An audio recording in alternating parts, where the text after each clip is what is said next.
Welcome back to Orchid House. I'm Olivier in Fort Lauderdale, and today it is daytime for Phalaenopsis tetraspis. I have 4 of these guys. They come in all colors, really. This is an alba form, so alba is Latin for white. And you see there's 2 of them, there's 2 plants. And these old inflorescences, they can rebloom many times, so as long as they are green you keep them. They will continue getting longer. You see there's another one here, and once they are established they're pretty much free flowering, so you should have flowers most of the year. These flowers will last maybe 20, 25, 30 days.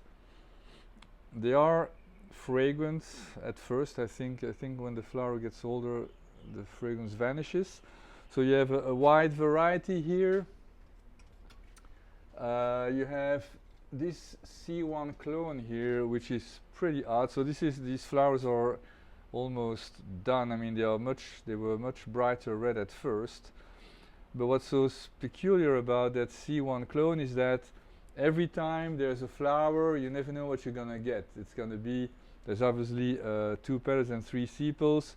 And there's going to be red and white, but might be 1 white and 4 reds, 5 reds, or 5, you never know. So you see this one here is 2 whites here, and then a little bit of white there, and then the 3rd flower is basically entirely red. And so next time it's going to be something different. This is actually technically speciosa. I guess there's no agreement whether speciosa is a variety of tetraspis or its own species. I'm not going to intervene in that discussion. It's way above my pay grade. So this is a cerulean form. As you can tell, I've had the plant recently. I mounted it, and initially there was a lot of moss there, and then I started removing moss because there's already plenty of root growth that's attaching to the mount. And so this is the flower. There's a little damage there. I'm not sure what happened. The cerulean technically is supposed to be blue, but they are never blue. It's more like purple. And you see 4 flowers. It already bloomed like a month ago. So these guys basically bloom non-stop. And then I have this. I mean, here you see more like the reds and the purples, but they come in green, in yellow, in brown. It's stunning. So tetraspis, you'll get anything you want. Now this is kind of an oddity because it's a recent acquisition, and the tag says that it's stem propagated.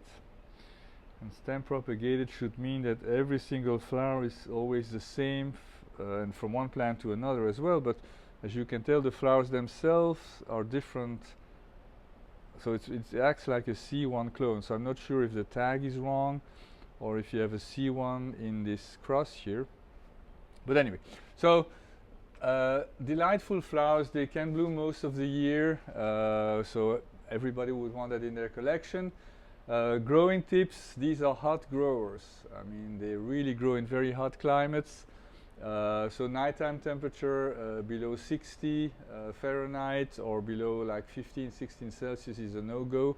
They go inside. These are shade plants. I mean, some grow in real full deep shade in the wild. I read that if you give them more light, the red might be more red. I'm not sure if that's true or not. And if you know my channel, you know that I tend to grow my Phalaenopsis on the dry side. Not so much for these guys, so I hardly let them go dry, especially if they are in bloom, because it's going to shorten the life of the flowers. Fertilizing like any other standard orchid, so weekly, so every week, half dosage of recommended on the package, and that's it. So they are here in South Florida. They are very popular. At every show there's always tons of them, again in many different colors. I had a brown one which was beautiful, but I killed it. And that's it for today. In the meantime, you see my beautiful Equestris, which started a new growth this year. 2 new inflorescences which should last 10 months.